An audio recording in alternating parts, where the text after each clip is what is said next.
Aku berada di Gogor Park, Desa Salam, Kecamatan Patuk, Gunung Kidul, Yogyakarta. Lokasi yang banyak ditanami tumbuhan bunga matahari atau biasa disebut sekar bagaskoro dalam bahasa Jawa. Sedikitnya, terdapat 1000 bunga matahari yang ada di sini. Bunga cantik ini berasal dari Meksiko. Sesuai asalnya, bunga matahari cocok hidup di wilayah tropis. Di Indonesia, bunga ini umumnya ditanam di dataran tinggi, sehingga bunga dapat langsung terkena sinar matahari. Bagian yang paling sering diolah adalah biji bunga matahari, atau yang lebih dikenal dengan kuaci.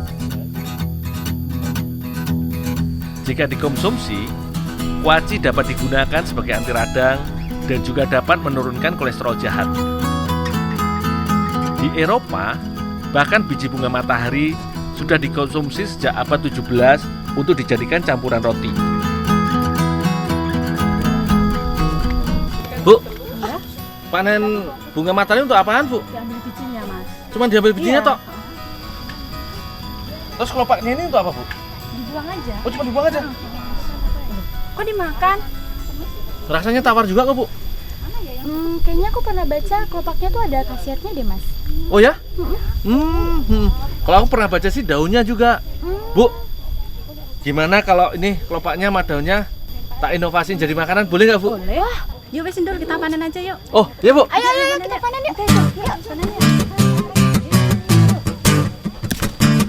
Hari ini, aku ikut ibu-ibu dari Desa Salam untuk memetik bunga matahari. Kami akan mengolah cenil dari beberapa bagian bunga matahari. Nih Mas Gundul, Ya. Sudah, Mbak, cukup, Mbak. Kita masak dulu yuk. udah cukup? Yuk.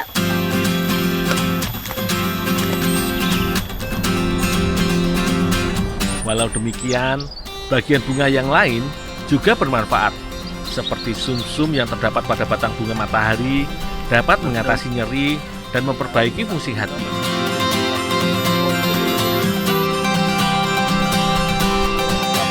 Sedangkan akarnya dapat mengobati radang pernafasan dan juga mengobati batuk. Kelopak bunga ini kutumbuk hingga lumat.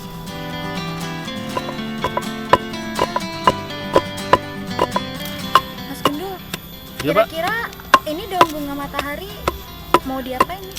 Oh, nanti aja, Mbak. Apa?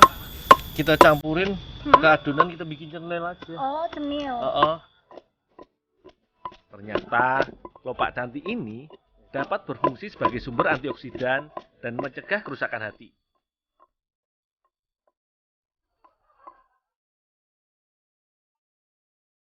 Sedangkan daunnya pun memiliki khasiat dapat mencegah penyakit malaria. Mbak, minta tolong diadon dulu nih, Mbak. Iya, Mas. Jika sudah lumat seperti ini, kelopak dan daun matahari siap untuk dijadikan campuran cenil. Bahan pembuatan cenil cukuplah sederhana, yaitu tepung terigu dan juga tepung tapioka yang biasa disebut dengan tepung kanji. Kedua tepung dicampurkan dengan menambah air hingga kedua tepung menjadi encer.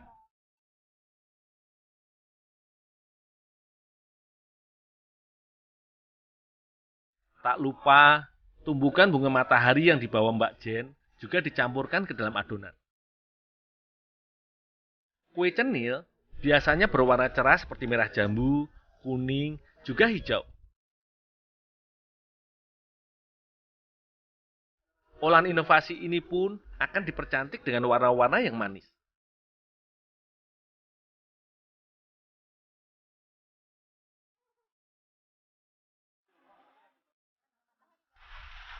Wes bagus kan, Mbak? Tunggu dada sebentar wes jadi, Mbak. Mbak, ini Mbak, daun bunga mataharinya Mbak udah siap. Oh ya, nuwun Mas Gundul, saiki saya sing Mas. Saiki dengan gini Mas Gundulnya. Oh, ya Mbak.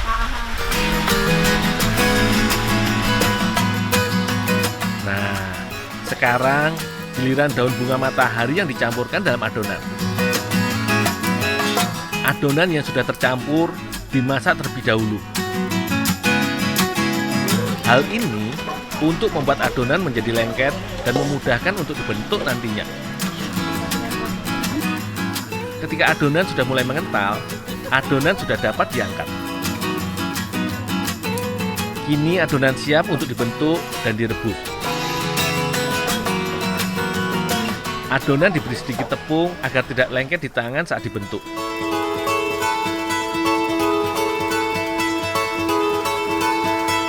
Cenil adalah kudapan kesukaanku saat aku kecil. Tampilannya yang berwarna-warni dan teksturnya yang kenyal memberikan daya tarik tersendiri bagiku. Apalagi ditambah gula merah cair dan juga kelapa parut, membuatku dulu gemar memakannya. Tapi kini, kue cenil sudah mulai asing di telinga anak-anak. Kue tradisional ini sudah tergeser oleh kue modern. Cenil yang sudah matang ditandai dengan cenil yang mengambang. Cenil tinggal diangkat. Cenil matahari pun jadi. Warna-warni ciri khas cenil tetap nampak, namun tentu dengan khasiat yang berbeda. Bukan cenil namanya jika tanpa parutan kelapa dan juga gula merah. Cenil bunga matahari, ayo rasakan lu. Rasain sini. Bunga matahari tidak hanya dapat dinikmati oleh indera penglihatan saja, namun juga dengan indera perasa. Rasa klorofil dan juga gurih membuat cenil dari daun bunga matahari menjadi lebih enak.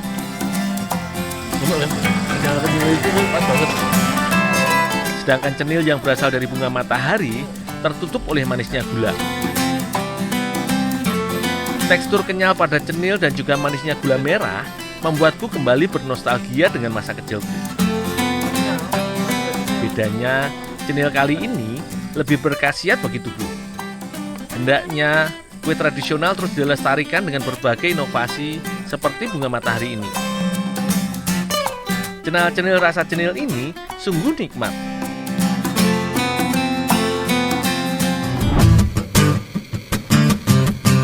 Bagi masyarakat Indonesia, tempe merupakan olahan makanan yang cukup familiar dan memiliki banyak penggemar tersendiri. Salah satunya, tempe kacang koro pedang atau dikenal dengan tempe benguk yang cukup dikenal di wilayah Gunung Kidul selatan Yogyakarta hingga ke daerah Wonogiri. Namun bagi masyarakat di seputaran Sukoharjo, tepatnya Desa Wonosari, Kecamatan Weru, terdapat beberapa pengrajin olahan tradisional tempe benguk yang dikenal dengan nama tempe ala katak. Untuk membuat tempe benguk, biji kacang koro pedang yang sudah kering dan berkurang kandungan airnya kemudian dicuci dan dipisahkan dari kulit arinya. Proses pencucian ini juga sekaligus berfungsi untuk mensortir biji kacang koro pedang yang rusak atau busuk.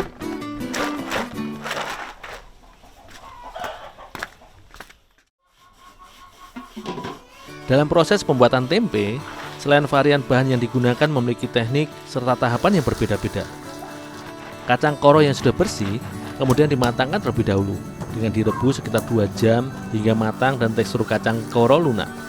Berbeda dengan tempe kedelai, proses perebusan kacang koro pedang membutuhkan waktu yang cenderung lebih lama karena kacang koro memiliki tekstur biji serta ukuran yang lebih besar bila dibandingkan dengan kacang kedelai.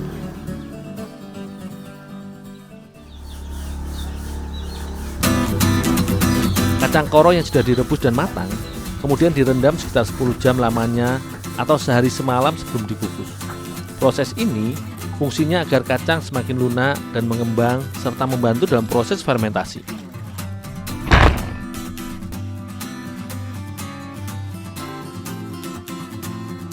Sebagai kunci agar cita rasa dari tempe bungkil tidak asam atau basi atau cepat busuk pada saat menjadi tempe nanti, kacang koro kemudian dimatangkan kembali dengan dikukus. Proses pengukusan ini dilakukan selama 1 jam agar adonan matang.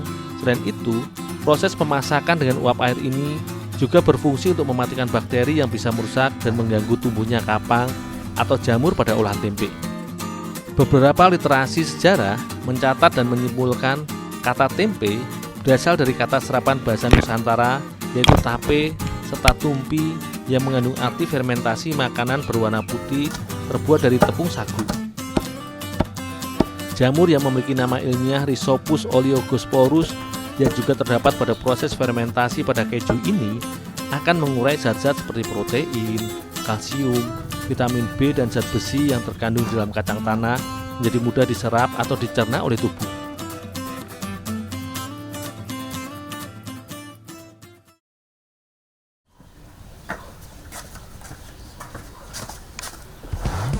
Kacang koro yang telah bercampur ragi kemudian dibungkus dengan daun jati. Kacang koro akan berubah menjadi tempe setelah melalui proses fermentasi dari ragi selama 3 hari. Di rumah ini, Mbah Aminah selain membuat tempe bengu, juga mengolah sendiri adonan yang terbuat dari tepung tapioka ini menjadi mie sebagai campuran dari sajian tempe ala katak.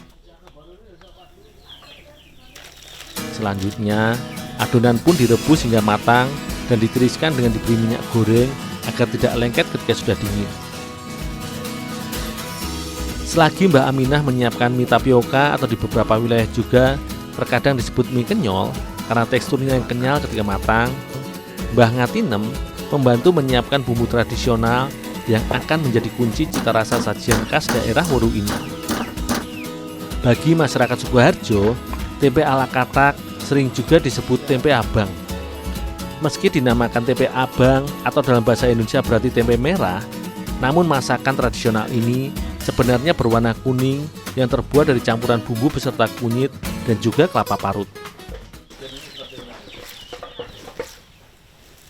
Olahan masakan ini sekilas mirip dengan olahan opor. Hanya saja, kelapa tidaklah dijadikan santan, melainkan dimasak bersama campuran bumbu kunyit.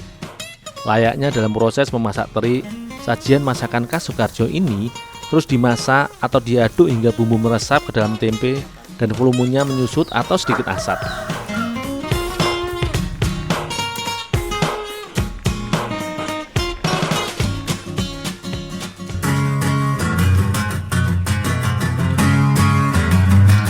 Hampir setiap hari, Mbah Aminah mengolah sekitar 6 kg kacang koro mentah, bahan tempe bengu, dan juga 12 kg tepung tapioka untuk dijadikan mie campuran masakan tempe ala katak. Sebagai bagian dari ragam kuliner khas Jawa Tengah, tempe ala katak merupakan sajian masakan tradisional yang bisa dibilang sudah sangat langka. Sajian olahan tempe yang dimasak bersama bumbu kunyit dan dimakan bersama dengan mie kenyal ini memiliki cita rasa gurih serta sangat khas karena biasanya disajikan dengan dibungkus daun jati.